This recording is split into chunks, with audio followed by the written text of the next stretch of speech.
Hello and welcome to the GZERO World podcast. I'm Ian Bremmer, and this is where you can find extended versions of my interviews from public television. In case you somehow missed it, America turns 250 this July 4th. Milestone birthdays are time for celebration. But if recent polling is any indication, a lot of Americans aren't exactly ready to party. Most say the country is heading in the wrong direction.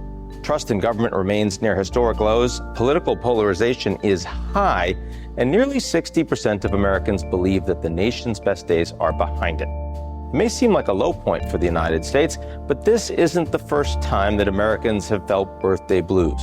After all, the bicentennial year, 1976, came just after the disastrous end to the Vietnam War, President Nixon's Watergate scandal, an energy crisis, and high inflation. Americans had lost faith in institutions and were deeply pessimistic about the future. Sounds kind of familiar. The United States didn't solve all of its problems in those turbulent years, but of course it didn't collapse either. In many ways, the country celebrating its 250th birthday now is wealthier and healthier and safer and more inclusive than the country that celebrated its 200th. So how should Americans think about this moment? Can you be patriotic while still being deeply critical of your country's direction? Is there a difference between loving America and liking what you see happening right now? And why has patriotism become such a political battleground in the first place? My guest today has spent years weighing in on exactly those questions. Bill Maher, one of America's most recognizable comedians, political commentators, and cultural critics. And whether you agree with him or not, he's never been shy about telling Americans what he thinks is wrong with the country. But lately, he's also lamented that many Americans have lost sight of what's actually gone right. We discuss how he thinks America should celebrate its 250th, whether Democrats have ceded patriotism to Republicans, and what the country's critics get wrong. Let's get to it.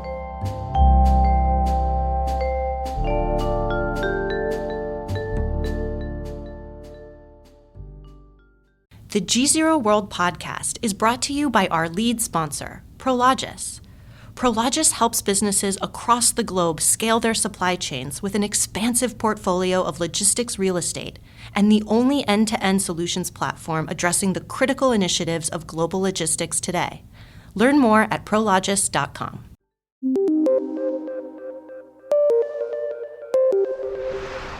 Bill Maher, thanks for joining the show. Sure.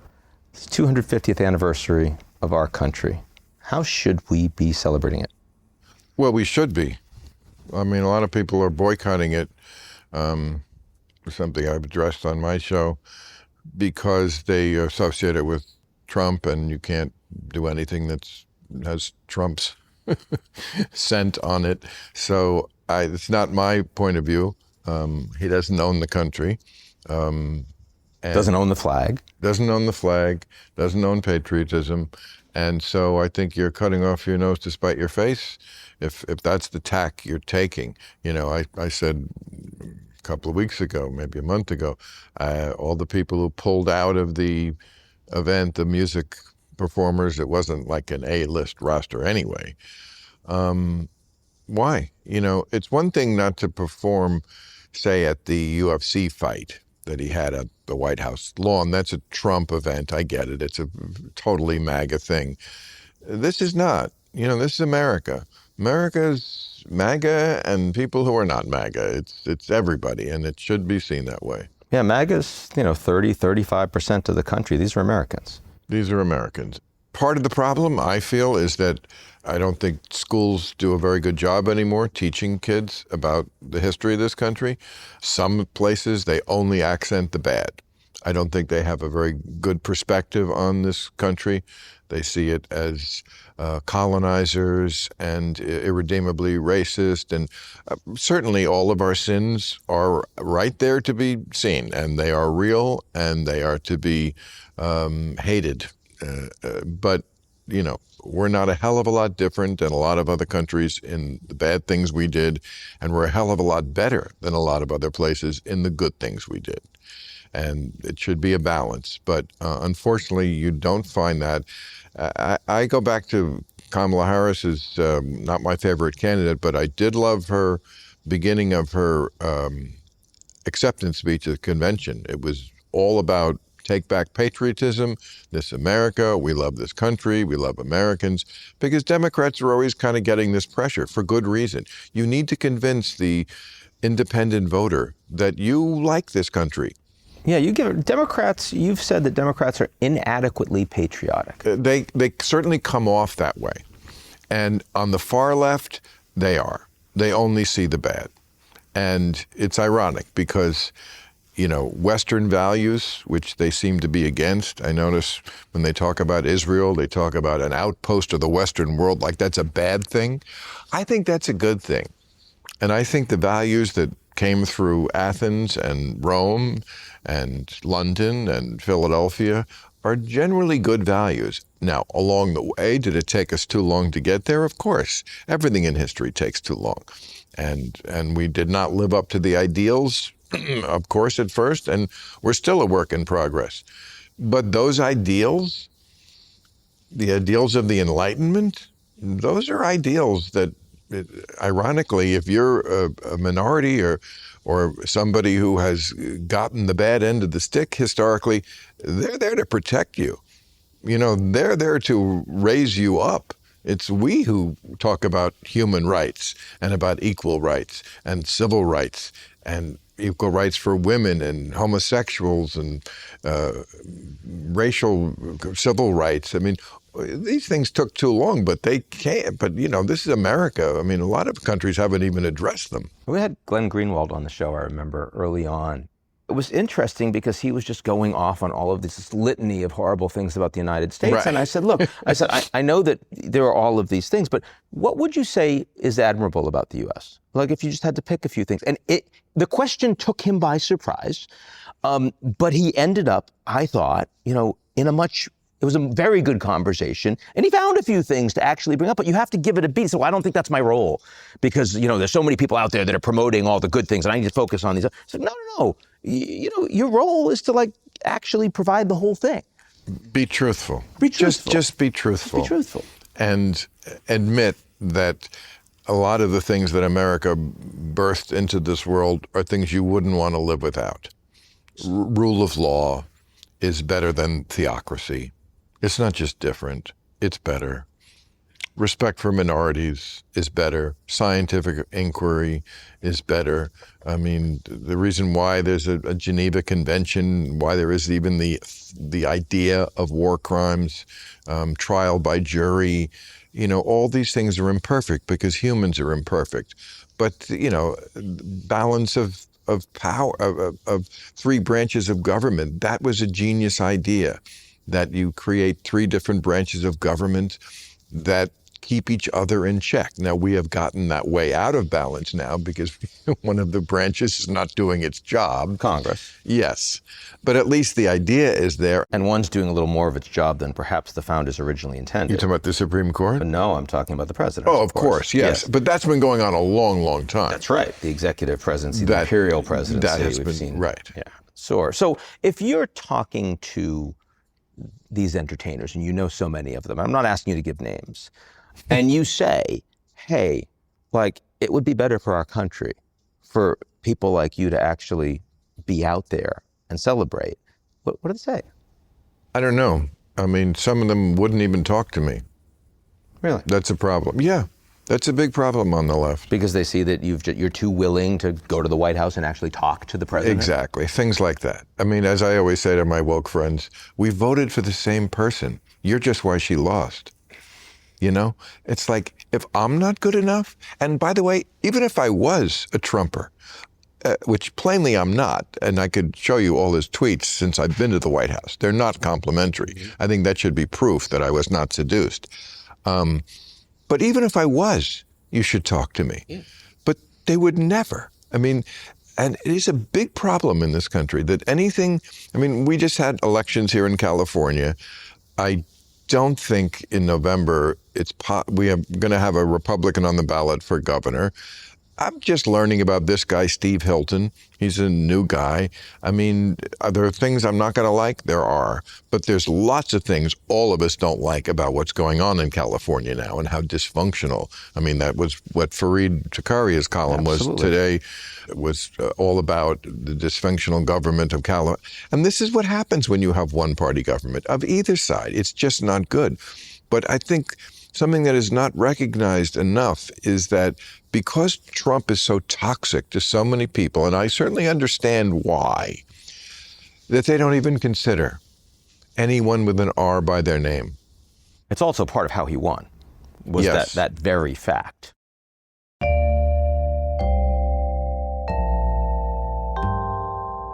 The GZERO World podcast is brought to you by our lead sponsor, Prologis. Prologis helps businesses across the globe scale their supply chains with an expansive portfolio of logistics real estate and the only end-to-end solutions platform addressing the critical initiatives of global logistics today. Learn more at prologis.com.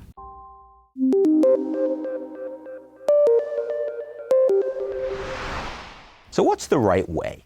When you think about 2028 and the Democrats, right now for the midterms, of course, just attack and affordability and show that he's not doing well, and you can ride that. But when you think about 2028 and a real message, when you have a president who frequently is actually putting himself above the law of the land, above the country, above the interests of the country, how should the Democrats position themselves to be better than they have been? Well, Andrew Sullivan had a great line a couple of weeks ago. He said, woke is not dead, it's just waiting. I mean, he was quoting all these ideas and things that have been said by the candidate in Texas, Tallarico, who is touted as somebody who could turn that state, which has not been a Democratic winner there for how long? I don't know, but a long, maybe Lloyd Benson. And Trump is helping him out with Paxson as the nominee. Yes, and they have an absolute Attila the Hun running for the Republicans. But then I read some of the comments that Andrew was quoting, and it's like, oh God, you people just never learn. I mean, it's just crazy. It's just so like pointlessly, obviously anti-common sense. And people are just not going to go for that. And that is still a demon that the Democrats have not driven a stake into the heart of. And they need somebody who has the guts to come along. I mean, I see Rahm Emanuel is trying to do it, but I don't see him actually getting the nomination. You have to, the problem is the primaries. You have to get through this steeplechase of the primary where the most radical people in your party do the best, and then somehow get back in the general election to renouncing everything you said. Remember Mitt Romney? I'm shaking the Etch-a-Sketch. Well, easier said than done. And, the last guy who was able to thread that needle was Obama, but Obama was a real centrist. He was a true centrist. Now, not everybody saw him that way, but he was. That's the kind of Democrat I like, and that's the kind I would hope would step forward again. So I know that you're optimistic about the country, so am I.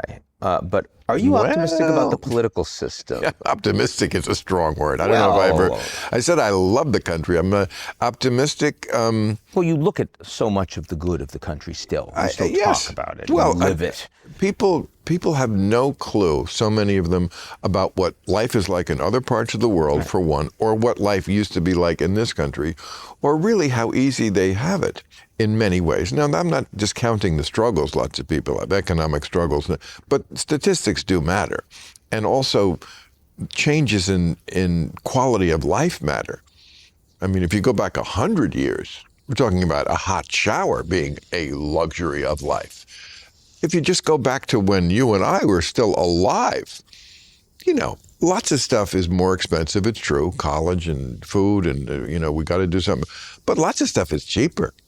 And life itself, the quality of life, I was shocked to see that actually the millennials who complain a lot about the economy, I understand why, but Gen Z and millennials complain, and Gen X, which is the one before them, actually had it way worse. And they don't complain. That's not a complaining generation. No, it's a fairly quiet generation. That's the quiet generation, yeah, absolutely. boy. That's the middle That's child. Me, by the way. Is that what you I'm are? a first child, but I'm barely Gen X. Gen X, yeah. I don't want to be a boomer. It just feels older, you know. Well, it is. I know, exactly. So how do you think about the checks and balances? You know, at the beginning of this second Trump term, you were a little more concerned about the country descending into authoritarianism than I think you are today. I was saying this on our show tonight because I live in the present, because I see things that happen and then I change my views according to what's going on now. I was saying that there was a slow-moving coup before he was elected the first time. And also, as you recall, that he would never concede when everyone said you smoke too much pot. But that was the case. He still hasn't conceded in 2020. He still talks about it being a regular election. And that's a terrible thing. I've also seen him stopped in many ways. Now, that doesn't mean I'm not still alarmed by what he very often tries to do. But I have seen Congress. The New York Times had a big story, I don't know, 6 months ago or something, talking about the budget changes he tried to make within each department. Almost none of them came about. They're almost the exact same budget going to each, including ones he tried to get rid of altogether. Look, I mean, DOGE, the biggest thing he started off with, lasted for how many months? And how much was done? DOGE was horrible. Right. And so was what ICE was doing. Had to get out of Minnesota. These are real checks and balances. Congress really did that. Congress and it's quiet. Like, you don't hear a lot about it. I wouldn't have known that unless I read it in the paper. Like, oh my gosh, really? All these departments, which they printed like what he wanted to cut and then what the current allotment was, and it was what it used to be. Or sometimes it went up. And then there's the Supreme Court, which, as you mentioned on the show tonight, they checked him on tariffs. Liberation Day. And lots of courts around the country have checked him on all sorts of immigration issues. So he can't exactly do everything he wants to do. I guess it was the Norah O'Donnell interview where he said, "You're a terrible person." He is LOL. You got to give him that. Yeah. And she brought up the Kings thing, and he said, "If I was a king, I wouldn't be talking to you." Now, that doesn't explain the whole situation. There are things about him he just acts like he wants to be a king. He doesn't want to deal with anybody except other leaders. He acts like it's the 18th. If he were king, he'd be spending as much time on the media, at least as he spends right now, because he can't help himself on that. No, but he acts like it's the 18th century and it's just him and other leaders and they do it. The Congress is kind of a nuisance, and the Congress, of course, rolls over to whatever he wants to do pretty much anyway, but not totally. And not the courts, and not even his own party recently. They, as we were saying, they revolted on the slush fund. They revolted on Bill Pulte. So they do have what I call safe words, and we saw this after the 2020 election also. There were people, including his own attorney general, like Bill Maher, like Mitch McConnell, like Mike Pence, who was on our show a couple of weeks ago. There were ones who, not that many, and of course, Mitt Romney and Adam Kissinger. But, McConnell, Pence, Liz Cheney, these are serious people. Bill Maher, who said no. And those senators you're seeing now. They said, you did not win that election. Mm-hmm. You should stop the nonsense. We're not going along with this. We went along with almost everything you wanted to do. This is our moment to say no. So it does still exist to a degree. Am I worried? Yes. But, he's going to be a lame duck president. I don't think he's actually even going to try to run again, although he constantly will say, I agree. There's ways you could do it. Mm-hmm. He said that to me a lot that night. I said, no, they're not. There's no ways you could do it. Yes, there is. No, there's not. There's ways you can overturn the last election. No, there aren't, as it turns out. And we'll see. So July 4th. 250th. I remember the 200th, the tall ships. I was a little kid, but I was very excited about it. Right. What do you want to see Americans? Just have fun. It's a party, it's 250, and try to put some balance in the situation.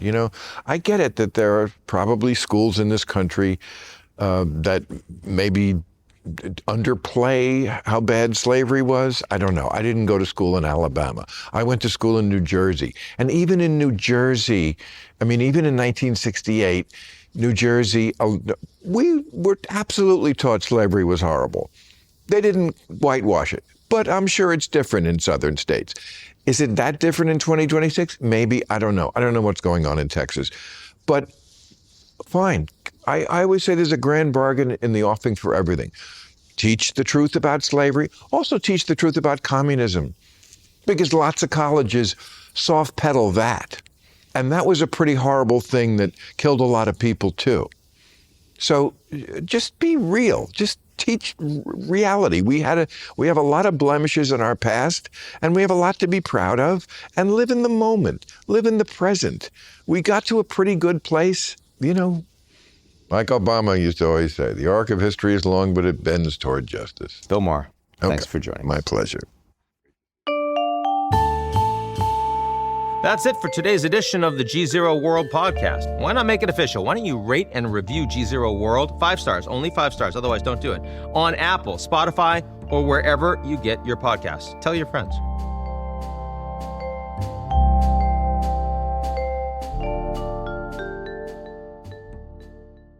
Cox Enterprises is proud to support GZERO. Cox is a family-run company that has thrived across 3 centuries. We're building a brighter future in automotive, greenhouse agriculture, clean tech, environmental conservation, and beyond. Cox Enterprises, in the business of what's next since 1898. Learn more at coxenterprises.com.